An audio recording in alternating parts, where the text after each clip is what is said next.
السلام علیکم ورحمۃ اللہ وبرکاتہ۔ الحمد للہ وحدہ والصلاۃ والسلام علی من لا نبی بعدہ۔ قال اللہ تبارک وتعالی فی القرآن المجید: المال والبنون زینۃ الحیاۃ الدنیا۔ معزز اور مکرم اساتذہ اکرام، مہمان خصوصی اور حکم صاحبان، آج کی سالانہ انجمن میں میری تقریر کا عنوان ہے بچے والدین کی قدروں پر ایک امانت ہے۔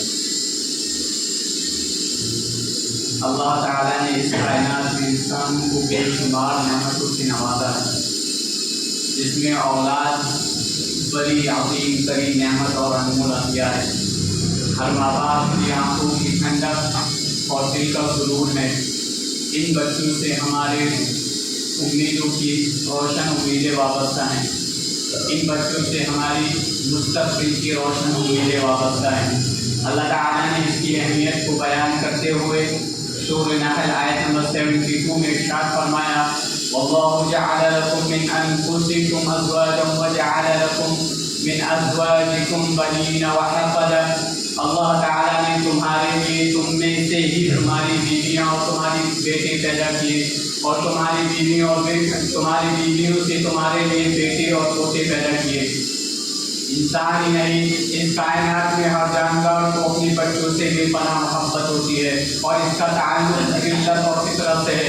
اللہ تعالیٰ نے ہم انسانوں کے بارے میں سورہ کہف آیت نمبر 46 میں ارشاد فرمایا: المال والبنون زینۃ الحیاۃ الدنیا۔ مال اور اولاد دنیاوی زندگی کی دو زیب و زینت ہے۔ مال اور اولاد دنیاوی زندگی کی زیب و زینت ہے۔ بچوں سے تعلق کا اندازہ اس بات سے بھی لگایا جا سکتا ہے کہ صحیح بخاری کی حدیث میں اللہ کے رسول صلی اللہ علیہ وسلم نے اپنی بیٹی فاطمہ رضی اللہ تعالی عنہ کے بارے میں ارشاد فرمایا: ان فاطمہ بضعۃ منی۔ فاطمہ رضی اللہ تعالی عنہ میرے جگر کا ٹکڑا ہے۔ وہی دوسری جگہ صحیح بخاری کی حدیث میں آپ صلی اللہ علیہ وسلم نے اپنے نواسے حضرت حسن اور حسین کے بارے میں ارشاد فرمایا: ہما ریحانتایا من الدنیا۔ یہ میرے دنیا کے دو پھول ہیں۔ معزز سامعین اکرام، اہل ایمان کی دلی تمنا ہوتی ہے کہ ان کی آل و اولاد سے ان کی نگاہوں کی ٹھنڈک بنے، جس کے لیے وہ اللہ رب العالمین سے دعا کرتے ہیں: ربنا هب لنا من ازواجنا وذرياتنا قرة اعین واجعلنا للمتقین اماما۔ اے میرے پروردگار، ہماری بیوی اور اولاد سے آنکھوں کی ٹھنڈک عطا فرما، اور ہمیں تو پرہیزگاروں کا پیشوا بنا دے۔ امام حسن بصری اس آیت کی تفسیر میں بیان فرماتے ہیں کہ مومن کی نگاہوں کی ٹھنڈک کے لیے اس سے بڑھتا اور کیا چیز ہو سکتی ہے کہ اس کی بیوی اور بچے اللہ رب العالمین کے مطیع و فرما بردار ہوں۔ اسی لیے آپ دیکھیں گے کہ انبیاء اور صالحین ہمیشہ اللہ رب العالمین سے دعا کرتے ہیں: رب هب لي من لدنك ذرية طيبة إنك سميع الدعاء۔ اے میرے پروردگار، مجھے اپنے پاس سے پاکیزہ اولاد عطا فرما، بے شک تو دعاؤں کو سننے والا ہے۔ معزز سامعین اکرام، اولاد کی تربیت ایک دینی فریضہ ہے اور ہر والدین کے کندھوں پر ایک امانت ہے، اور اس امانت کو اللہ رب العالمین نے ہمارے سپرد کیا ہے۔ قیامت کے دن ہم سے اس امانت کے بارے میں اللہ رب العالمین سوال کرے گا۔ اب سوال یہ ہے کہ اولاد کی تربیت کیسے کی جائے؟ اولاد کی تربیت کے کئی طریقے ہو سکتے ہیں۔ اس میں آپ سورہ لقمان کی آیت نمبر 13 سے 17 تک، آیت نمبر 13 سے 17 تک پڑھیں اور غور سے پڑھیں، غور و فکر کے ساتھ پڑھیں۔ وہاں پر آپ کو پتہ چل جائے گا کہ اپنی اولاد کی تربیت آپ کو کیسی کرنی ہے۔ اگر والدین چاہیں تو اپنے بچوں کو صحیح تعلیم و تربیت کر کے ان کے مستقبل کو بنا ہوا ثواب ہے، اور اگر چاہیں تو ان کے حقوق کو ضائع کر کے ان کے مستقبل اور دنیا و آخرت کو تباہ و برباد کر دیں۔ اللہ رب العالمین نے سورہ تحریم آیت نمبر 6 میں ارشاد فرمایا: یا ایھا الذین آمنوا قوا انفسکم واہلیکم نارا۔ اے ایمان والو، تم اپنے آپ کو اور اپنے گھر والوں کو آگ سے بچاؤ۔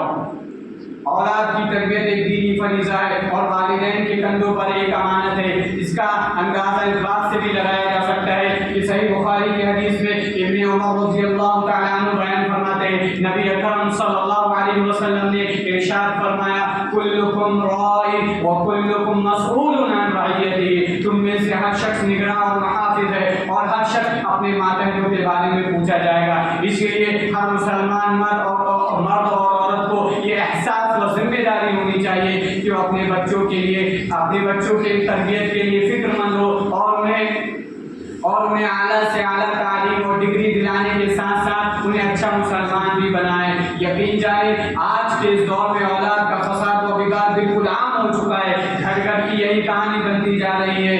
یقین جانیے کہ یہ اولاد ایک طرف ہمارے لیے خوشی اور مسرت کا ذریعہ ہے, وہیں دوسری طرف ان کا فساد و بگاڑ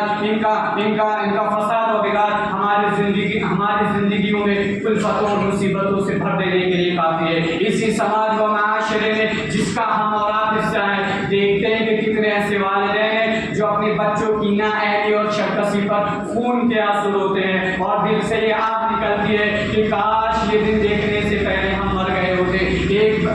ایک بیٹا جس کے ماں باپ نے رات دن محنت و مشقت کر کے بڑے لاڈ اور پیار سے پالا پوسا اس امید سے کہ یہ ہمارے بڑھاپے کا مستقبل کا سہارا بنے گا, بڑھاپے کا سہارا ہوگا. لیکن جب یہی بچہ جوانی کی دہلیز پہ قدم رکھتا ہے, باپ کے سامنے عقل کا گفتگو کرتا ہے, شراب و کباب کے نشے میں دھت رہتا ہے, مار پیٹ گالی گلوچ روزمرہ کی عادت بن جاتی ہے, تو ان والدین سے پوچھو کہ ان کے دل میں کیا گزرتی ہے. مگر کبھی ہم نے غور کیا کہ آخر اس کی وجوہات کیا ہیں, اس کے اسباب کیا ہیں؟ اگر ماں باپ ان اسباب پر غور و فکر کرے تو بہت حد تک وہ اپنے آپ کو مجرم قرار پائیں گے اور یہ اعتراف کیے بغیر اور کوئی چارہ نہیں ہوگا کہ جو کچھ آج ہم دیکھ رہے ہیں ہماری ناقص تربیت کا نتیجہ ہے. اگر ہم نے ابتدائی سے اپنے اولاد کے لیے صحیح تعلیم و تربیت کا بندوبست کیا ہوتا, اسے اللہ اور اس کے رسول کی تعلیمات سے آگاہ کیا ہوتا, تو وہ جانتا کہ میرے ماں باپ کا کتنا بڑا حق ہے, میرے ماں باپ کا کتنا بڑا مقام و مرتبہ ہے اور مجھے ان کے ساتھ کیسے پیش آنا چاہیے. اسی طرح کہا جاتا ہے کہ بچیاں گھر خاندان کی عزت ہوتی ہیں, لیکن جب یہی بچی فساد زدہ ہو جائے, فساد کا شکار ہو جائے تو پورے خاندان کو اس کا خمیازہ بھگتنا پڑتا ہے. انسان کا سر شرم سے جھک جاتا ہے. لیکن یہ کتنے افسوس کی بات ہے کہ آج بچیاں اپنے ماں باپ کی عزتوں کو بالائے طاق رکھ کر اپنے آشناؤں کے ساتھ فرار ہو جاتی ہے. سرکشی اور بغاوت کی یہ سر کتنی تیزی سے دوڑ رہی ہے, کتنی تیزی سے یہ لہر چل رہی ہے. آخر اس کی وجوہات کیا ہے, اس کے سبب کیا ہے؟ اگر ہم غور کریں تو اگر ہم سچائی کے ساتھ غور کریں تو پتہ چلے گا اس میں ہمارے گھر کا ماحول, ہمارے اپنے خود گھر کا ماحول, اسکول اور کالج کا ماحول, معاشرے کی بدحالی اور برے اخلاق کا بہت بڑا اثر ہے. آج ایمان والوں کے بچے بے ایمان ہو رہے ہیں. آج نوجوان محمد عربی صلی اللہ علیہ وسلم کو صحابہ اکرام کو آئیڈیل بنانے کے بجائے شریعت پہ چلنے کے بجائے دنیاوی ہیروز کے پیچھے دنیاوی اور فلمی ہیروز کے پیچھے اپنی زندگی کو دوڑتے ہوئے نظر آتے ہیں. ایسا معلوم ہوتا ہے کہ یہی ان کے ہیرو ہیں. معزز سامعین کرام, اگر ہم غور کریں تو پتہ چلے گا کہ اسی ہماری ناقص تربیت کا نتیجہ ہے. ہم غور کریں, آج ضرورت اس بات کی ہے کہ ہم اپنے بچوں کے لیے فکر مند ہو اور ان کی تعلیم و تربیت پر خاص دھیان دیں. معزز سامعین کرام, زمانہ بہت تیزی سے آگے بڑھ رہا ہے, سائنس بہت ترقی کر رہی ہے, لیکن کیا یہ حقیقت نہیں ہے کہ انسانی معاشرہ اخلاق اور معاملات کے بد سے بدتر مقام پر پہنچ چکا ہے؟ آج ضرورت اس بات کی ہے کہ ہم اپنے بچوں کو صحیح تعلیم و تربیت سے آراستہ اور پیراستہ کریں. پرندوں کی طرح ہم آسمان میں اڑنے لگے, لیکن